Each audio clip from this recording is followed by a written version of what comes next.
아버지 하나님, 수요 오전 예배로 드릴 수 있는 축복을 주셔서 감사를 드립니다. 저희들을 예배의 자리로 불러주시고 거룩하신 하나님을 경배하고 찬양할 수 있는 은혜를 주심 또한 감사를 드립니다. 전능하신 하나님이 우리의 아버지가 되십니다.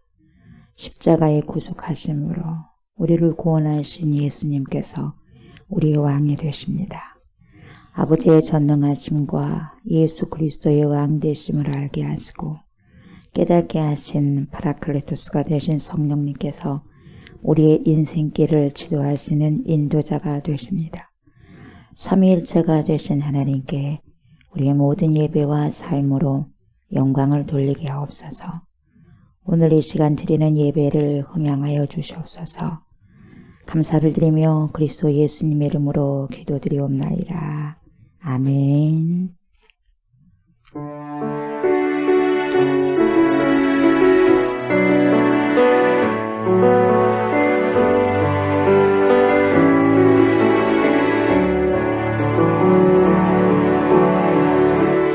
은혜 아니면 살아갈 수가 없네.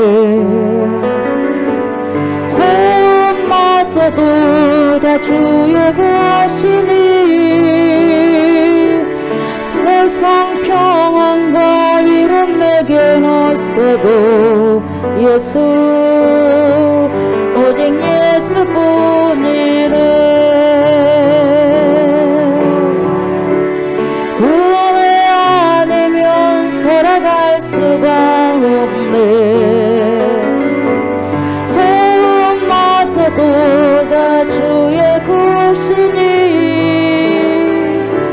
세상 평안과 위로 내겐 없어도 예수 오직 예수뿐이네.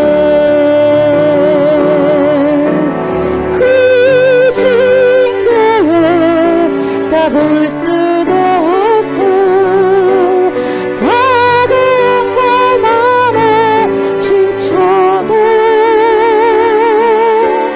주께 묶인 나의 모든 삶 버티고 견디게 하시네. 은혜 아니면 살아갈 수가 없네. 나의 모든 것 다 주께 맡기니 참된 평안과 위로 내게 주신 주 예수 오직 예수뿐이네.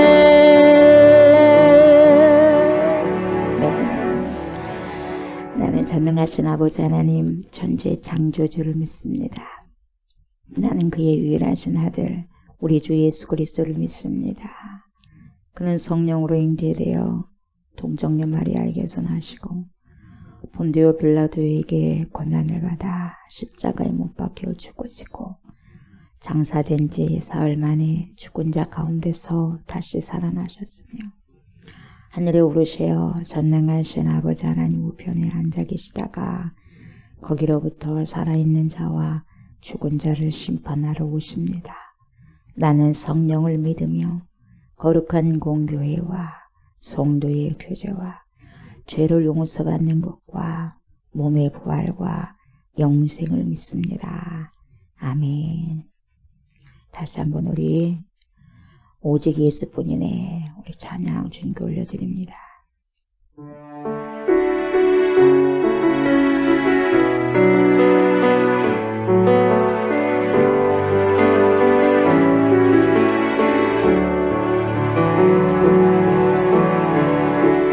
은혜 아니면 살아갈 수가 없네. 호흡마저도 다 주의 것이니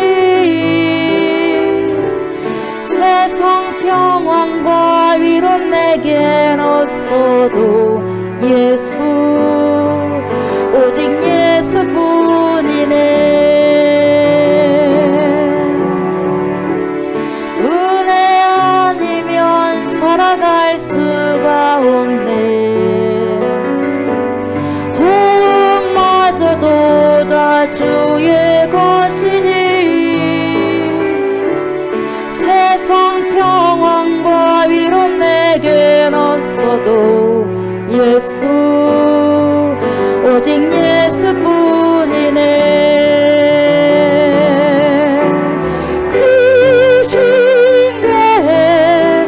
바라볼 수도 없고 작은 고난에 지쳐도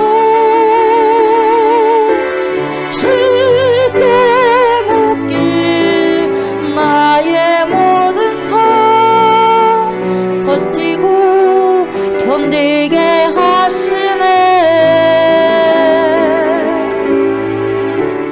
은혜 아니면 살아갈 수가 없네.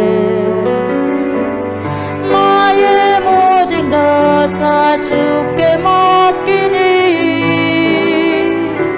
참된 평안과 위로 내게 주신 주 예수, 오직 예수뿐이네.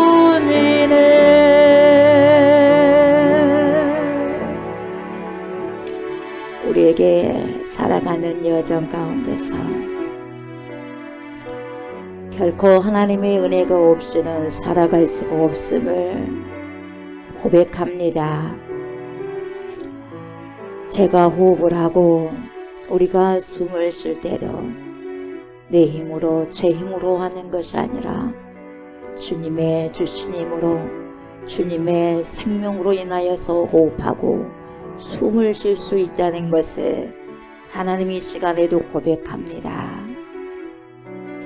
하나님께서 주신 생명, 하나님께서 주신 귀한 호흡 잘 호흡하게 하시고 살아가고 살아낼 수 있는 은혜를 주시기를 원합니다. 신앙생활을 하면서 믿음 생활을 하면서 말씀을 따라 살아가면서 때로는 어렵고 힘들고 버거울 때가 있습니다. 그러나 주 안에서 말씀 안에서 끝까지 버티고 견디게 되었을 때에 하나님의 때에 주님께서 들어쓰시고 높이실 것을 믿습니다. 오직 예수 그리스도의 이름으로 우리가 날마다 승리할 수 있는 은혜를 주심에 감사를 드리며 오직 우리가 주님을 높여드리며 주님의 이름으로 오늘도 승리하는 그러한 걸음걸음을 하나님 걷기를 원하오니 파라클레토스가 되신 성령 하나님께서 우리 곁에서 날마다 도우심으로 말씀 가운데 거하며 매너 주 안에서 거하며 주님의 날개 아래서 거하며 믿음을 살아가고 살아낼 수 있도록 하나님 인도하여 주시옵소서. 아버지 힘주시고 은혜 주시고 성령의 충만함을 허락하여 주시기를 원합니다. 말씀 앞에 섰사오니 주님 날마다 시간마다 오늘도 하나님께서 우리에게 귀한 시간을 허락하여 주셨사오니 하나님의 귀한 생명을 살아내게 하시고 말씀을 살아갈 수 있는 충만한 은혜가 있게 하옵소서. 이것 또한 주님의 은혜밖에 없음을 고백합니다. 주님의 은혜로 말미암아 오늘도 힘써서 주님과 동행하는 귀한 삶 살게 하시고 이 시간 말씀을 먹고 마심으로 우리의 영혼에게 소성케 되어지는 귀한 시간 되게 하여 주옵소서.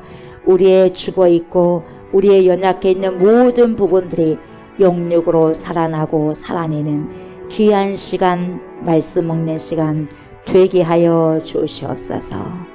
감사를 드리며 예수 그리스도 이름으로 간절히 기도드리옵나이다.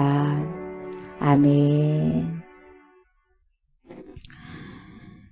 베드로전서 봅니다. 베드로전서 5장 9절부터 14절까지입니다. 베드로전서 5장 9절부터입니다. 9절부터 14절까지 교독합니다.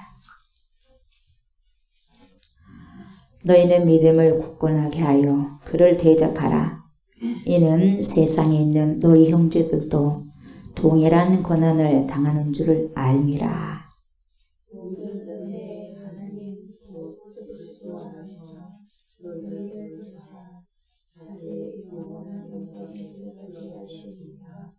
잠깐 고난을 당한 너희를 친히 온전하게 하시며 굳건하게 하시며 강하게 하시며 너를 경고하게 하시리라. 권능이 세세 무궁하도록 그에게 있을지어다. 아멘. 내가 실실한 명제로 하는 신령으로 말미암아 너희에게 간단히 써서 보내고 이것이 하나님의 참된 은혜임을 주시나니 너희는 이 은혜에 굳게 서라. 택하심을 함께 받은 바벨론에 있는 교회가 너희에게 문안하고 내 아들 마가도 그리하느니라. 너희는 사랑의 입맞춤으로 서로 문안하라. 그리스도 안에 있는 너희 모든 이에게 평강이 있을지어다. 아멘. 오늘은 저번 주에 이어서 바로 9절부터 보시면 될 것 같습니다. 9절 보니까 이렇게 나오죠. 너희는 믿음을 굳건하게 하여 그를 대적하라. 이 사단 마귀를 대적하라는 것입니다. 이는 세상에 있는 너희 형제들도 동일한 고난을 당하는 줄을 알미라. 이렇게 지금 말씀하고 있습니다. 사도 이 베드로가 교회들에게 부탁하는 것이 뭐냐면 믿음을 굳건하게 세워가라는 거죠. 믿음을 굳건하게 세워가라. 그 이유가 있는데 그 이유가 뭐냐면 이 세상을 이길 수 있는 것이 있는데 그것이 뭐냐? 오직 하나밖에 없다는 것을 이야기하고 있기 때문에 그렇습니다.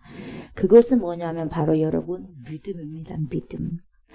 그래서 사단 마귀를 대적할 수 있는 것은 어떤 많은 물질도 아니고 어떤 권력도 아니고 어떤 명예도 아니고 사람들의 힘도 아니라는 것이죠. 그래서 이 세상을 뛰어넘을 수 있는 것이 있다. 그게 뭐냐? 오직 믿음 위에는 없다. 믿음 위에는 없기 때문에 베드로는 이 믿음을 굳건하게 해서 마귀 대적하라.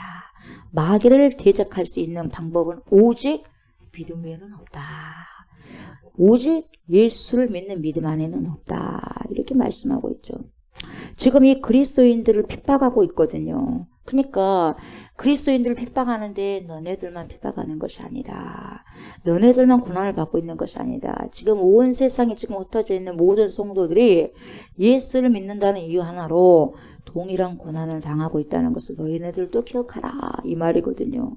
그래서 이런 상황에 더 이쪽에서도 믿음을 굳건하게 하고 저쪽에서도 서로 믿음을 굳건하게 해가지고 서로가 이겨나갈 수 있는 그런 힘을 더 얻고 나가라는 거죠. 그걸 지금 권면하고 있는 것입니다. 그러니까 어려움 속에서도 이곳에서 믿음으로 이기면은 저곳에서도 그 믿음으로 이겼다는 것을 듣고 또 저쪽에서도 뭡니까? 어느 쪽에서는 믿음으로 승리했다고 그러더라. 우리도 믿음으로 승리하자. 서로 이게 원동력이 되는 것입니다. 그래서 소문이 나가지고 힘을 얻게 되는 거죠. 그러니까 서로가 힘이 되어주기 위해서는 뭐냐? 믿음으로 굳건하게 세워져야 된다. 이것을 지금 강조하고 있습니다. 그래서 10절에 뭐라 그래요? 이렇게 나오죠. 모든 은혜의 하나님. 은혜 우리가 방금 고백했는데 모든 은혜는 하나님께로부터 나오는데 모든 은혜의 하나님 곧 그리스도 안에서. 어디 안에서요? in Christos. 그리스도 안에서 너희를 부르사 자기의 영원한 영광에 들어가게 하신 이가 잠깐 고난을 당한 너희를 친히 어떻게 하신다고 그랬어요? 온전하게 하시며 또 굳건하게 하시며 또 강하게 하시며 또 털을 견고하게 하시리라. 아멘. 이렇게 말씀하고 있습니다. 그래서 베드로 사도는요. 그리스도인의 길을 걷는다는 것이 아주 특별히 만만하지 않다는 거예요. 쉽지 않기 때문에 하나님의 이런 특별하신 은혜가 절실하게 필수적으로 필요하다는 것을 지금 이야기를 해주고 있거든요. 우리가 하나님의 은혜를 받지 않으면은 이렇게 견딜 수도 없고요. 버틸 수도 없다는 것을 말해주고 있는 것입니다. 그래서 우리는 우리 힘으로 안 된다는 거예요. 절대적으로 우리 힘으로는 안 되고 전능하신 하나님께서 그런 힘을 주셔야 된다는 거죠. 어떤 힘요? 은혜의 힘을 주셔야 된다는 거예요. 은혜의 힘. 그래서 하나님의 은혜 안에서 이것이 버티고 견디는 것이 가능하다는 걸 보여주는 거죠. 그러니까 뭐요? 힘을 내라. 힘을 내라는 거죠. 하나님께서 그냥 묵묵히 아무 일도 하지 않고 있는 것이 아니다. 침묵만 하고 있는 게 아니다. 지금 팔짱만 끼고 계시는 분이 아니다는 거죠. 뭐예요? 팔 걷어붙이시고 우리 모든 일들 가운데 간섭하시고 개입하시고 지금도 뭡니까? 일하시네 주님. 결코 주님은 멈추지 않는다는 거죠. 그러니까 염려하지 말아라. 하나님을 신뢰하라. 어떻게 어떤 것이 와도 신뢰하냐. 시련이 와도 무너지지 말라. 아무것도 염려하지 말고 주님께 붙들려 있으라. 이렇게 지금 말씀하고 있는 거죠. 그래서 여러분 고난 가운데 왜 사람이 흔들리지 않을 수 있겠어요? 흔들릴 수밖에 없습니다. 흔들릴 수 있어요. 근데 잠시 흔들릴 수는 있다는 거죠. 여러분 당연히 환란의 바람이 부는데 가만히 서 있다가 바람이 부는데 가만히 있겠어요? 흔들흔들하죠. 흔들거리는 것이 당연하고요. 근데 보세요. 바람이 불 때 벼가 가만히 있습니까? 벼가 살랑살랑 흔들거리는 거예요. 이리저리 흔들릴 수가 있어요. 당연합니다. 그러나 여러분 우리가 더 기억해야 될 것이 뭐냐. 벼가 바람을 맞아야 돼요. 바람을 맞으면 오히려 더 강해지는 거죠. 시련을 당하고 어려움을 당하고 거기서 버티고 견디면 믿음이 더 탄탄해지는 거예요. 오래된 나무들이 뭡니까? 고목들이 뭐예요? 아주 두껍게 자라잖아요. 이게 뭡니까? 수십 년, 수백 년 동안 바람 말기를 다 버티고 견딘 나머지 더 커지는 거예요. 여러분. 뿌리가 쫙 밑으로 또 뭡니까? 퍼지는 거죠. 단단해지는 거죠. 가만히 있는데 툭 치면 여러분 왜 안 아프겠어요? 아프잖아요. 아플 수밖에 없는 거예요. 근데 문제는 뭐냐? 통증이 있고 아픔이 있어요.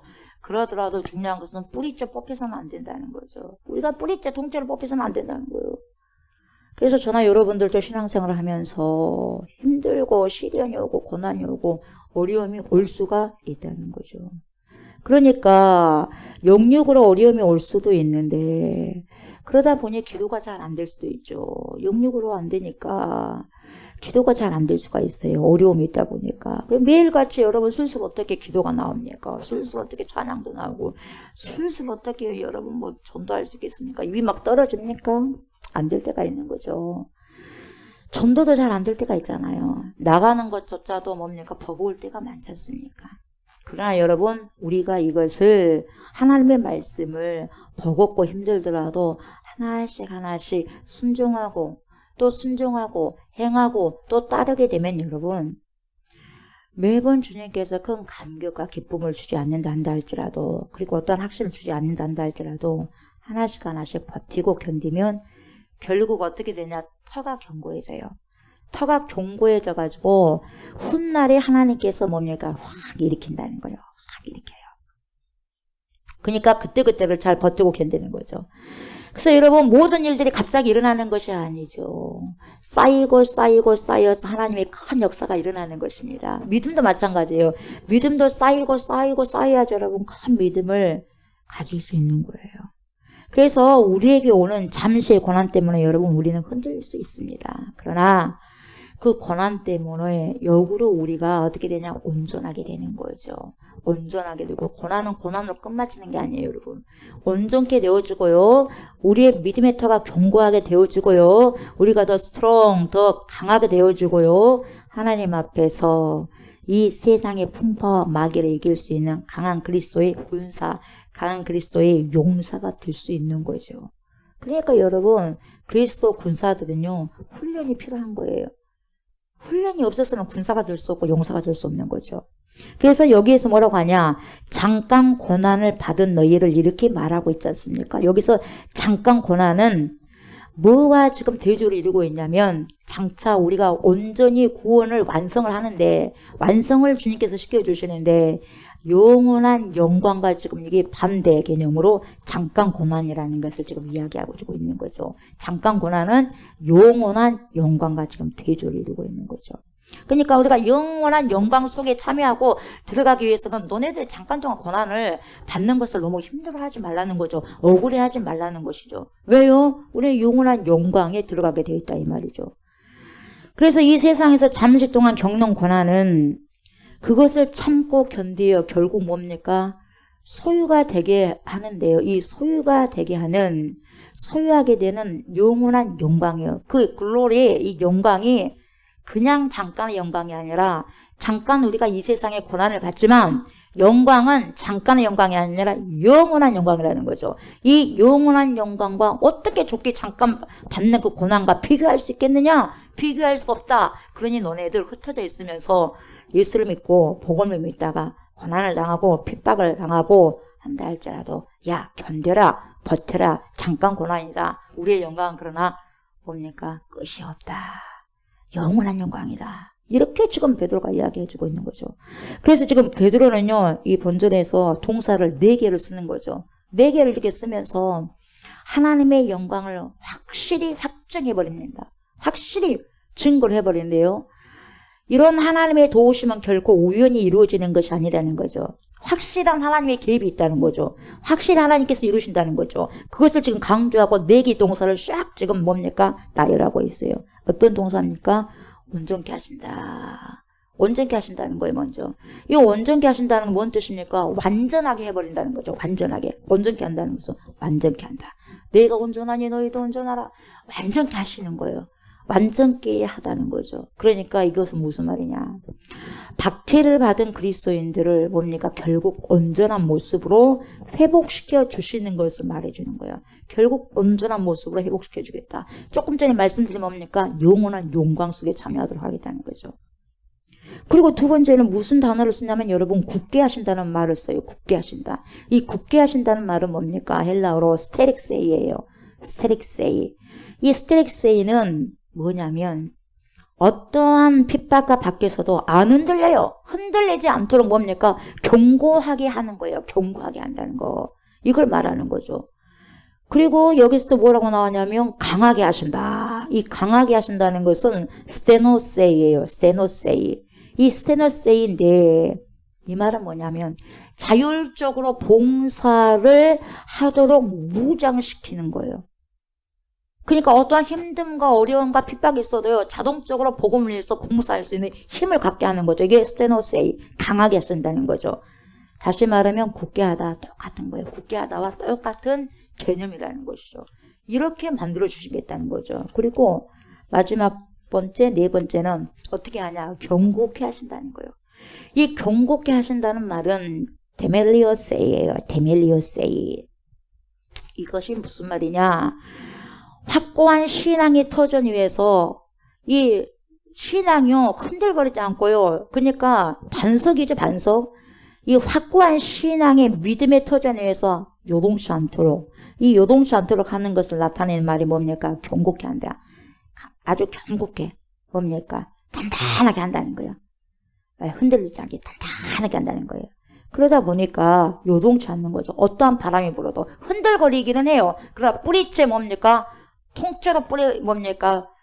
어떻게 뽑히진 않는다는 거죠. 그래서 결국 여러분 이 모든 4개의 단어는요. 어떤 의미냐면 하나님께서 우리의 고난 가운데서도 확실히 개입하신다는 거예요. 하나님이 안 계신 것 같네. 왜 이렇게 힘들지? 아무리 기도를 해도 안 받으신 것 같네. 허공을 친 것 같아. 힘들 때도 있어요. 그런 가운데 여러분 그렇지만 그런 가운데서도 확실히 개입하고 계신다는 것을 지금 이 4가지 단어가 확증하고 있는 거예요. 계속해서 이 비슷한 단어를 갖다 써서 뭡니까?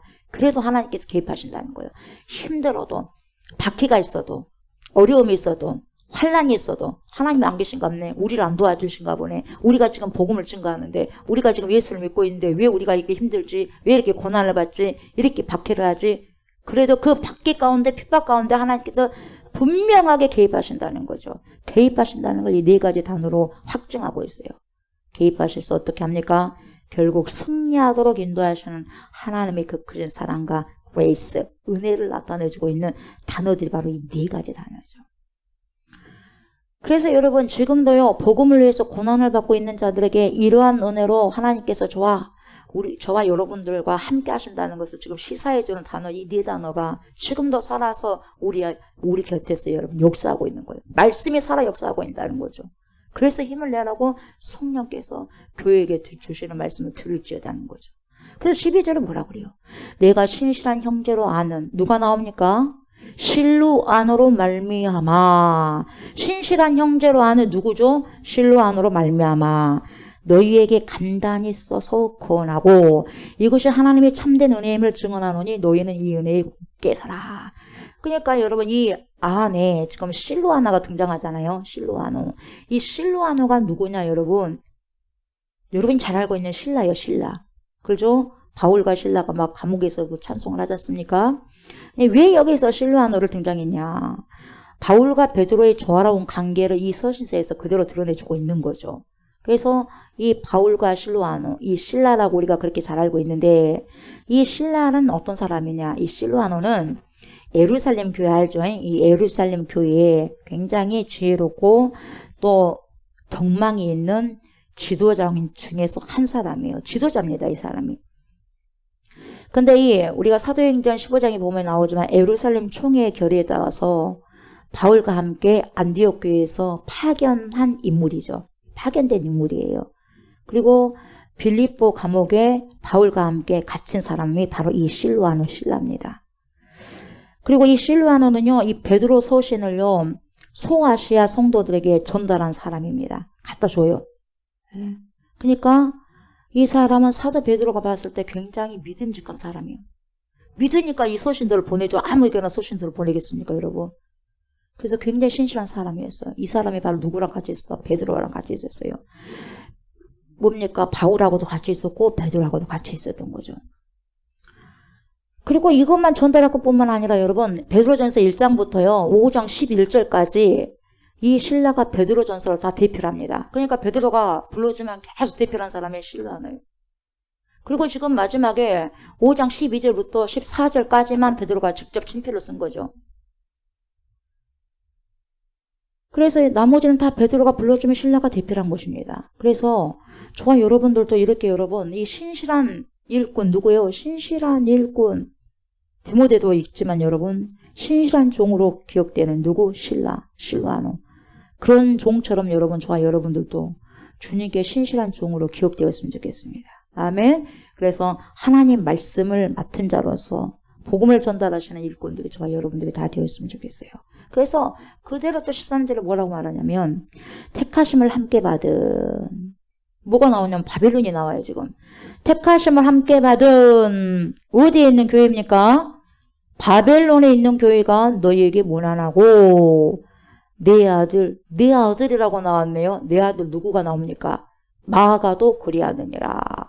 여러분 내 아들이라고 하니까 베드로가 아들이라고 부른 사람이 누구예요? 마가는 마가 요한을 이야기합니다. 마가복음을 쓴 사람이에요. 네, 마가 요한.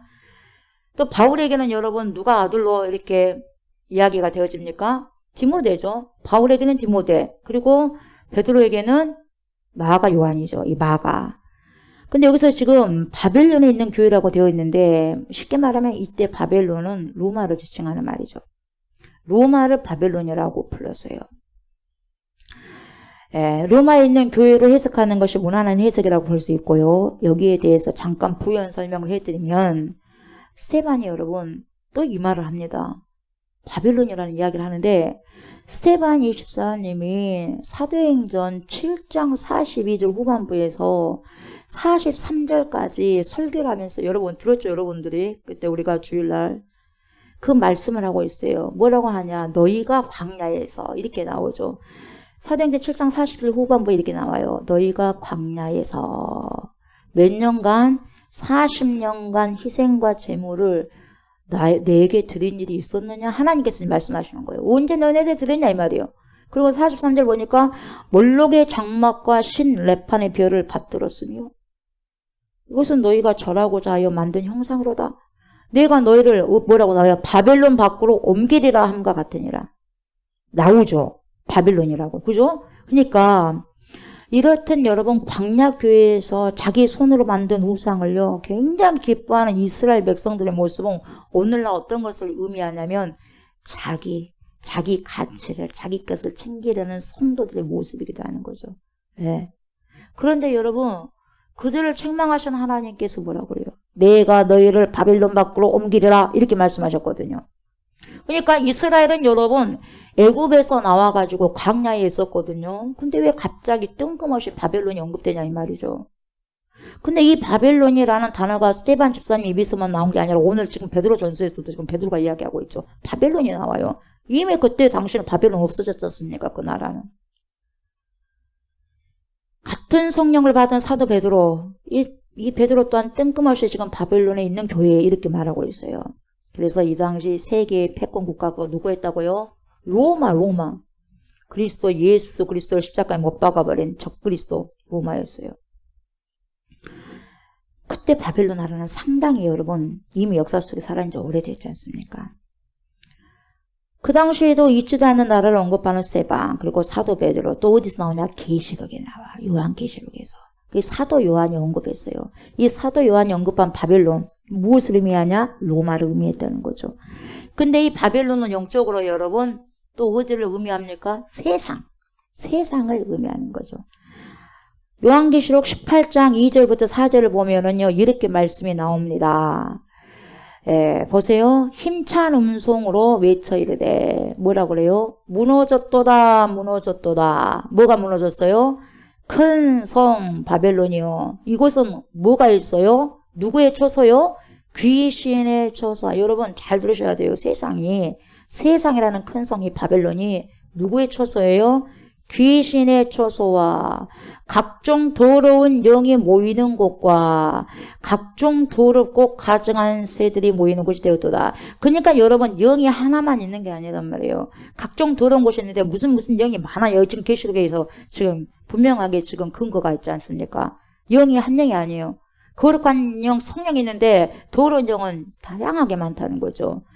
각종 더럽고 가증한 새들이 모이는 곳이 어디입니까? 큰 성 바벨론이라는 거죠. 이게 뭐예요? 세상인데 그 뒤에 뭐라고 나오냐? 내 백성아 거기서 나와 그의 죄에 참여하지 말고 그가 받을 재앙들을 받지 말라 이렇게 말씀하고 있거든요. 나의 백성아 거기서 나와라. Come out of her, my people. Come out 거기서 나와 내 백성들아. 그렇게 이야기하고 있거든요. 그래서 오늘날 이 큰 성 바벨론에 있는 백성들에게 외치는 큰 성 바벨론 세상인데 거기에 속해 있는 거기에 지금 살고 있는 주님의 백성들에게 지금 외치는 주님의 절절한 아주 절실한 음성을 우리가 들어야 될 때입니다. 그때뿐만 아니라 2000년이 지난 지금도 우리가 들어야 될 때예요. 그래서 이 말씀은 하나님의 백성이 지금 어디에 있다는 걸 전제하냐? 바벨론에 지금 있다는 걸 전제하고 있는 거죠. 그 바벨론이 다시 말하면 그때 당시는 로마의 속국 안에 있었고 지금은 뭡니까? 세상 신의 그러한 속국 안에 있는데 우리는 뭡니까? 그래서 그리스도인에서 그리스도 예수를 통해서 자유함을 얻는 거예요. 자유로워진 거죠. 바벨론은 다시 말하면 세상을 말하는데 여러분 이 세상은 항상 뭐라고 속삭이냐 우리에게 하나님 모독해라 이렇게 속삭여요. 세상은 실제적으로 말이 하나님 모독해라 그렇게 말한 게 아니라 여러분 하나님을 모독하는 일을 하게 하는 거예요. 하나님을 모독하는 말을 하게 하고 실제적으로 모독해라가 아니라 그래버리면 속아버리니까 그렇게 버리면 뭐니까 안 속으니까 속이는 거예요. 어떻게 광명의 천사의 언어로 광명의 천사의 모습으로 그렇게 하는 거예요. 모독하라는 거죠. 어떻게 속삭이냐? 이렇게 속삭여요. 야, 너 자신 이름이 높여줘야 되지 않겠냐? 속속속 이야기하는 거예요. 야, 너 이거 잘하지 않냐? 너 이거 자신을 너 증명해봐. 너 한번 높임을 받아봐라, 야. 쉼없이 자기 자신을 드러내라고 속삭여요. 이것이 뭐냐? 하나님을 모독하라는 거죠. 하나님 겸손하다고 하는데 너 한번 드러내봐라, 써. 너 잘났지 않냐? 너 안팎으로 수많은 미혹과 유혹을 하게 되는데 여러분 우리가 이것을 정신을 똑바로 차리지 않으면 모르는 거예요. 세상에 또 다른 이름이니 바벨론 세계에 너 이름 자신의 이름을 드러내고 나타내라는 거죠. 그런 속삭임에 수많은 사람들이 그것이 어째요? 정령 좋아버리는 거예요. 정령 좋아버려 해가지고 그 속삭임에 완전히 무장을 해제해버리는 거죠. 결국 이들은 어떻게 됐냐면 여러분 심판날에 한날 한시에 다 무너져 버린다는 거죠. 다 무너뜨릴 수 있는 방법은 이거예요. 근데 우리 사람들은 그걸 너무나 좋아하고 즐기는 거예요. 세상 학문이 그러고 특별히 상담도 그러고 심리학도 그래요. 당연히 존중해줘야 되고 존경해줘야 되고 하는 부분들인데 그러다 보면 높이 쏟는 당신이 돼버려요. 높이 뜨는 당신이 돼버린다는 거죠. 높이 뜨는 인간이 돼버리는 거예요. 예. 그게 자기 자신이 우상이 돼버리는 거죠. 이게 뭡니까? 하나님 모독하는 거죠. 어떤 것도 하나님보다 우위가 있으면 안 되는데 자기 자신 또한 위가 돼버리면 모독하는 거죠, 하나님을. 여러분, 그리스도인이란 어떤 자냐? 잘 들으십시오. 저와 여러분들은 예수 그리스도의 사람인데, 그리스도의 소속에 있는 사람들인데, 그리스도인이란 자신의 이름이요, 조옥순이라는 이름이 하나님께 차압당하여 가지고 이 세상 역사 속에서 여러분 십자가에서 철저히 죽어버리고 그리스도의 이름만 남는 거예요. 그런 자가 그리스도인입니다. 조옥순인 사람은 완전히 하나님께 차압당해버린 사람이에요. 쓸 수 있어. 여러분 차압당한 모든 물질들은 여러분 써요? 못 써요? 못 써요. 죽어버린 사람들이다 이 말이에요. 못 쓴다니까요. 차압당해버렸어. 근데 무슨 이름이 조옥순 이름이 있고 이 물질을 쓸 수 있고 이 물건을 쓸 수가 있겠어요? 못 쓰는 거예요. 죽어버렸는데요. 이미 차압당해버렸는데요. 그런 자들이 그리스도인이라는 거죠. 그래서 여러분 우리로는 살 수 없는 거예요. 오직 하나님의 은혜로만 사는 자들이 바로 뭡니까? 크리스찬이에요. 그리스도인이라는 거죠. 이게 그리스도인이에요. 이게 그리스도인. 자기 부인해야 되고 자기 힘이 쭉 빠져가지고 너덜너덜해진 자기 자아가 아주 너덜너덜해진 자아가 돼가지고 세상적으로 보면 뭡니까? 늘 얻어맞는 것 같고 연약하고 아주 그야말로 여러분 미련해 보이기까지 하는 그런 모습으로 비춰지기도 합니다. 그리스도인이. 저렇게 힘없이 가냐 이 말이에요. 저렇게 힘없이. 두드려 맞고만 있냐 이 말이에요.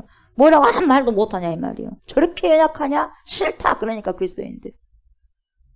그렇게 연약하게 비치기도 하죠. 우리 예수님이 그렇게 맞아도 침을 뱉음을 당해도 같이 안 하지 않습니까? 굉장히 봤을 때 힘이 없어. 그렇게 비춰지게 보여지는 거죠. 이 그리스도인이거든요. 그런데 성경은 뭐라고 하냐? 그것이 바로 복이 있는 자의 삶이라고 말하는 거지요. 여러분 이 땅에서 우리 이름이 저나 여러분의 이름이 죽지 않으면 우리 이름이 이 역사 속에서 사라지지 않으면 죽고 싶어도 영원히 죽을 수 없는 심판이 기다리고 있을 때에 같이 멸망하게 되는 거예요. 한날 한시에 무너져 버리는 거예요. 내 이름이 살아나기 위해서는 여러분 내가 이곳에서 죽는 거예요. 아멘. 내가 여러분 이곳에서 내 이름이 죽지 않으면 여러분 그날 한날 한시에 심판날에요. 무너져 버리는 거예요.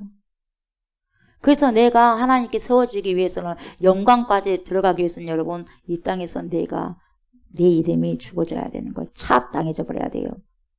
하나님 앞에서. 그것이 결국 뭐냐? 나는 죽고 그리스도가 살아야 결국 마지막 날에 내가 사는 길이다 이 말이야. 그래서 지금 죽는 것이 사는 거다 이 말이죠. 그리스도 안에서.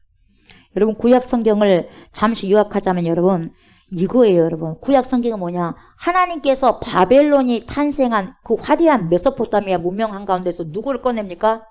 믿음의 사람, 믿음의 조상 아브라함을 끄집어내요. 그래서 어디로 들어가게 합니까? 가나안 땅으로 들어가게 합니다. 그 후손들을. 그래서 그 당시는 여러분 이 아브라함이 사는 당시도 몇천 년 됐지만은 여러분 몇천 년 전이지만 그 당시도 그렇게 돼 있대요. 공중 목욕탕이나 수세식 화장실까지 굉장히 겸비된 문명을 그렇게 데워준 곳이라는 거예요. 근데 그런 삐까뻔쩍한 정말 화려한 그 문명을 떠나서 텐트 치는 삶을 택한 아브라함. 그러니까 그 삶은 뭐냐? 거의 가난하게 살기로 뭡니까? 그리고 거의 목숨을 내놓는 자기 부인을 한 셈이나 다름없다는 거예요. 그렇지만 여러분 하나님께서 그래도 그렇게 복을 주시지 않습니까? 아브라함에게 하나님께서. 그 후에 여러분 아브라함의 후손들을 위해서 주님이 뭐라고 이름을 줬어요? 이스라엘이라는 이름을 주셨습니다. 그리고 하나님께서 친히 자신의 거룩한 백성으로 삼으셨어요. 그러나 여러분 그 백성이 하나님보다 뭐라 그래요? 자기 자신 자아라는 세상을 지극히 사랑했어요.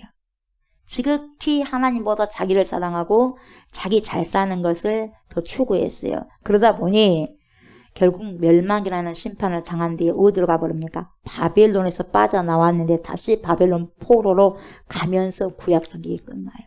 하나님께서 바벨론에서 끄집어냈어요. 아브라함을, 믿음의 사람을. 근데 다시 뭡니까? 이스라엘 백성들이 바벨론으로 들어가는 포로 생활하는 아이러니하게도 그렇게 하면서 구약 성경이 끝이 나는 거예요. 그래서 여러분 성경의 수신자가 누구냐면 여러분 세상 사람이 아니라 택함을 받은 교회입니다.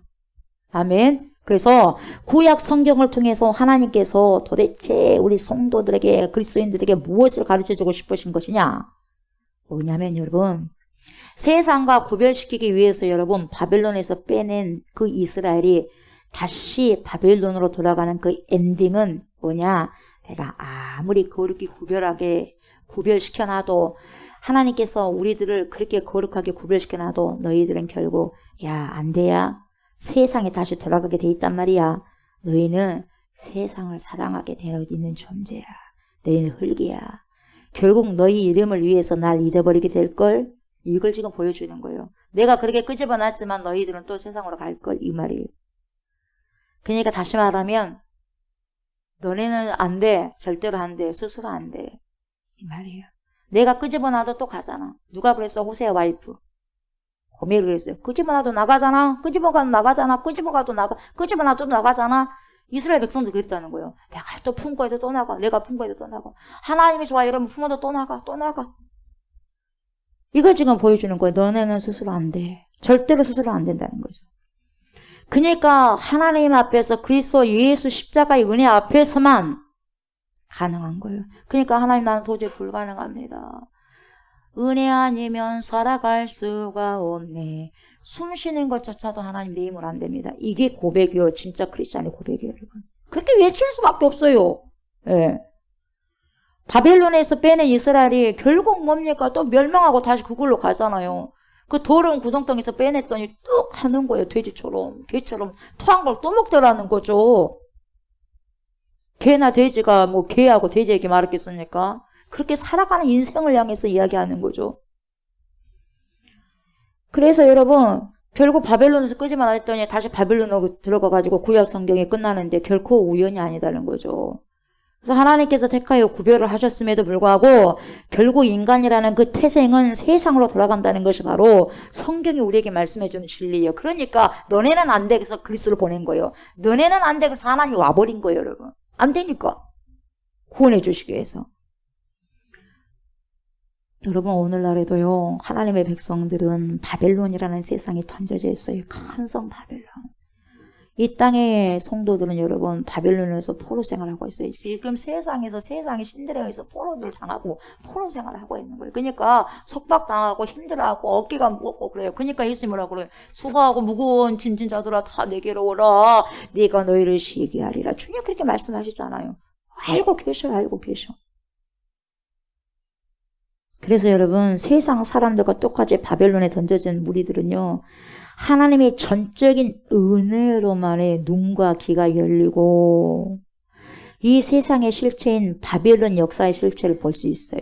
하나님의 은혜가 아니면 이 세상의 실체를 볼 수 없는 거예요. 그러니까 자꾸 그 속에서 살아가 버리는 거예요. 그러나 실체를 아는 사람들은 절대 그 세상에 살지만 그 세상과 타협하지 않고 살아가는 거죠. 바벨론인 세상은 여러분 뭐라고 말하냐? 너 있잖아. 정말 특별하거든. 맞는 것 같아. 당신의 자아를 성취해. 당신의 이름을 드러내라고. 우리가 우리의 이름을 드러내자 바벨탑. 그래 안 그래요? 우리가 우리의 이름을 드러내자 바벨탑. 세상이 그래요. 내 이름 드러내라 바벨탑. 바벨. 여러분 물질과 쾌락으로 끝없이 유혹하고 있어요. 이걸 저와 성도님들은 속지 말고 자각하셔야 될 겁니다. 그래야 여러분 근신하고 깨어서 세상 신인 마귀를 향해 대적할 수 있는 거죠. 그리고 여러분 여기서 보니까 내 아들 마가, 이 마가라고 말한 이 마가라고 나온 이 마가가 누구라 그랬어요? 마가 요한이라 그랬어요. 마가복음의 저자인데 여러분 마가가 원래부터 신앙이 좋은 사람이 아니에요. 사도 바울과 함께 대판 싸웠어요. 그랬어요? 안 그랬어요? 누가 싸웠어요? 바나바하고 대판 싸웠잖아요. 바나바는 그걸 데리고 가자. 바울은 안 된다. 왜요? 1차 전도 여행 때 함께 가다가 중간에 힘들다고 밤빌리아에서 뭡니까? 그냥 가버렸어. 같이 선교하다가 힘들다고 가버렸어. 바울에게 크게 찍힌 사람이 마가 요한이요. 근데 마가복음을 쓰지 않습니까? 근데 결국 바울이 감옥에 갇혀 있을 때 이 마가가 감옥에 있는 바울을 수발하게 되죠. 그래서 결국 거기서 또 뭐가 나오냐? 마가복음, 복음서가 탄생하게 된 거예요. 그러니까 마가도 여러분, 마가도 베드로에게는 아들이라고 지금 소리를 듣습니다. 예. 그런데 베드로는 보세요. 마가를 아들로 표현하고 있는 거예요.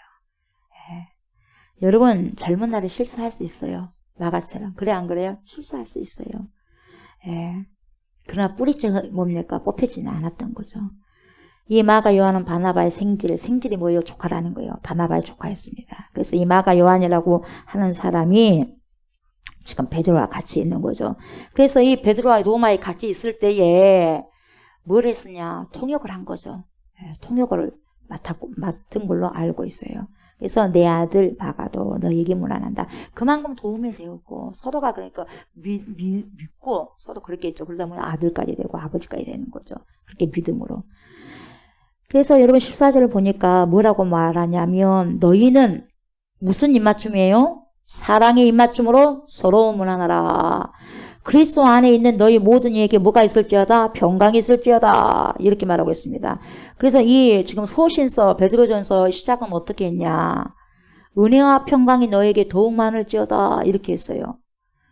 그리고 편지 끝에는 여러분 12절에 보니까 이 은혜에 굳게 서라. 그리고 14절에서는 그리스도 안에 있는 in 크리스토스 그리스도 안에 있는 너희 모든 이에게 뭐가 있을지어다? 평강이 있을지어다. 이렇게 지금 끝을 맺습니다.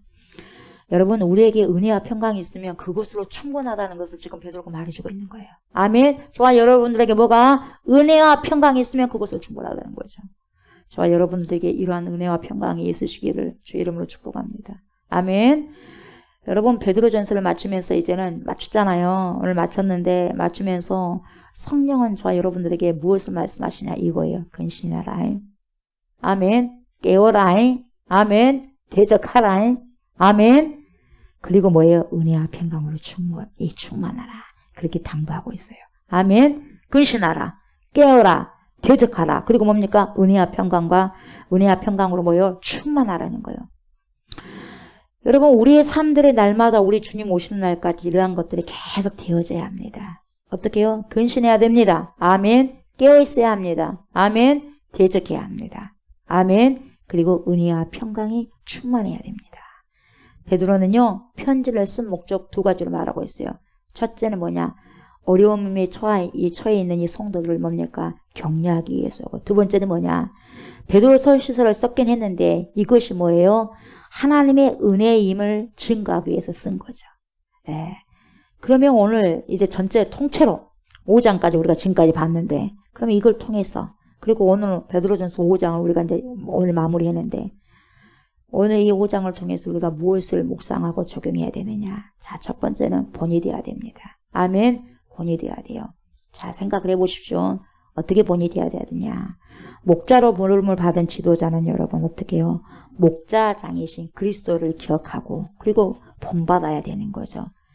그리고 그렇게 살기 위해서 여러분 양을 버리는 삭군들과 달리 자기를 버려서 양들을 살린 누구죠? 예수님. 그 예수님처럼 따라가며 살아가야 된다는 거죠. 그래서 예수님의 순종이 자발적인 순종이었듯이 억지로 하지 말고 더러운 이득이 한눈에 팔지 말고 자원하는 마음으로 해라는 거죠. 그리고 양들에게 주장하기보다는 예수님처럼 먼저 본을 보인 후에 따르라고 이렇게 말할 수 있어야 되는 거죠. 그리스도를 닮은 목자가 이끈 공동체는 여러분 마지막 때에 세상과 담대하게 맞설 전사가 배출될 것입니다. 그래서 시들지 않을 영광의 간을 쓸 승리자들이 그런 곳에서 나옵니다. 여러분 목자장은 결코 양들의 수로 목자를 절대 평가하지 않습니다. 아멘. 몇 명을 양육했든지 하나님께서는 네 몇 명이 있냐 그런 말 아니에요. 목회를 할 때도 질적으로 보시는 거죠. 그리고 두 번째로 우리가 알아둘 게 뭐냐? 인정하셔야 돼요. 서로 인정하셔야 돼요. 젊은 사람들은 하나님께서 나이 든 사람들에게 장로들에게 주신 권위를 인정하라는 거예요. 그리고 그들의 지혜를 존중하라는 거죠. 젊음을 믿고 오만하지 말라는 거예요. 겸손으로 허리를 동이라 이렇게 말씀하고 있어요. 그리고 연세 드신 분들은 나이 든 사람들은 그리고 장로들은 젊은이들을 뭡니까? 윽박지르지 말고 그냥 믿어라. 믿고 그냥 기회를 줘라. 기회를 주라는 거예요. 그리고 뭡니까? 인정하고 신뢰해라. 젊은이들은 어른들의 경험과 연륜을 귀하게 보고 귀 기울여서 배워가라. 이렇게 할 때 사탄은 그런 공동체를 뭡니까? 감히 넘보지 못한다는 거죠. 이걸 기억하라는 거죠. 마지막 세 번째는 뭡니까? 근신하고 깨어 있어야 한다는 겁니다. 온 교회가 여러분 고난의 현실 앞에서 주눅들거나 물러서거나 타협하지 않고 생사화복의 주관자이신 하나님께 맡길 수 있을 때 이길 수 있다는 거죠. 깨어 근신하지 않고는 여러분 한시도 여러분 안전할 수가 없는 것입니다. 사탄은 여러분 잠깐의 외도를 많이 안 했어. 근데 잠깐의 외도나 조그만한 욕심이나 잠시 제한된 회개를 별로 안 했어. 잠시 제한된 회개 그 틈바구니 속으로 들어와가지고 충분히 저와 여러분들을 그리스도인들을 넘어뜨릴 수 있는 거죠. 큰 것이 아니라 작은 것에서. 여러분 회개를 한 큰 죄가 문제가 안 돼요. 왜? 회개했기 때문에. 아무리 큰 죄도 회개했기 때문에 그건 문제가 안 돼. 근데 눈 감아주는 작은 죄가 우리를 무너지게 하는 거죠. 네. 피하거나 물러서는 것이 상책은 아니고요. 믿음을 굳게 하여 대적해야 되는 거죠. 아멘. 고난을 직면하는 것입니다. 여러분이 살아갈 때 아니요! 라고 할 때는 다른 사람은 다 예라고 할지라도 혼자 아니요라고 할 수 있어야 되고, 그리고 여러분 예! 그렇게 대답해야 할 때는 수많은 사람들이 아니요라고 해도 혼자라도 예라고 시인하셔야 됩니다. 이게 그리스도인이에요. 이것이 바로 마지막 때를 살아가는 저와 여러분들의 깨어있는 삶이라고 볼 수 있습니다. 바벨론인 이 세상의 속삭임에 여러분 결코 속지 마시기 바랍니다. 아멘. 세상은 자꾸만 자신을 높이고 자신의 이익을 추구하고 자신을 사랑하고 자기를 자랑하고 자기를 드러내고 나타내라고 이제 계속 부추기고 있는 거죠. 그러나 성경은 그렇게 말씀하지 않습니다. 말씀은 뭐라고 그래? 죽여라. 자신 죽여라. 자기 부인해라. 겸손하라. 허리 동이라. 오직 예수로만 충만하라. 그렇게 드러내라고 합니다. 예수를 자기 부인하라고 합니다. 그렇게 할 때 결국 때가 되면 카이로스, 하나님의 때가 되면 주님께서 높이시고 세상 끝날에는 우리를 주님의 영광에 영원토록 들어가게 하신다는 거예요. 잠깐 고난 버텨라는 거죠. 영원한 영광에 들어가게 하신다는 거죠. 아멘. 그래서 오늘도 여러분 이 말씀을 깊이 묵상하시면서 아무리 힘든 부분이 있다 한다 할지라도 결코 주눅들지 마세요. 아멘. 주눅들지 마시고 힘내시기 바랍니다. 힘내시고 기뻐하십시오. 기뻐하시고 묵묵히 깨어있는 성도로 살아가시기를 주님의 이름으로 축복합니다. 아멘. 하나님 감사합니다. 베드로전서를 하나님 지금까지 주님께서 주신 은혜로 또 아버지 살펴봤습니다. 신앙생활 하면서 왜 어려움이 없겠습니까? 초대교회 성도들은 목숨을 바쳐가면서 복음을 지켰습니다. 하나님, 우리는 어떻습니까? 이 세상성, 큰 성 바벨론, 하나님, 그 큰 세상에서 지금 살고 있는데, 하나님, 우리가 주님을 드러내면서 살아가야 되는데 나를 드러내지 않습니까? 우리를 드러내지 않습니까?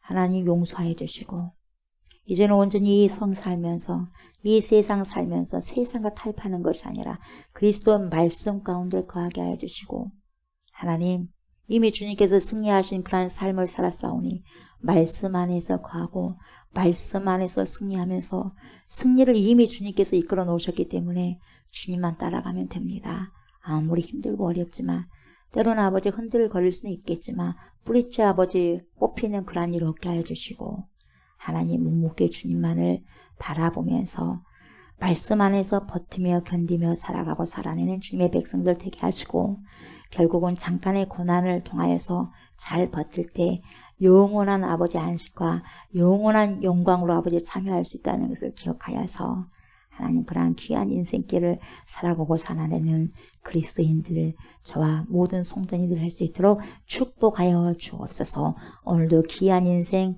하나님 살아내고 살아갈 수 있는 발걸음이 되게 하여 주옵소서. 감사를 드리며 예수 그리스도 이름으로 간절히 기도드리옵나이다. 아멘.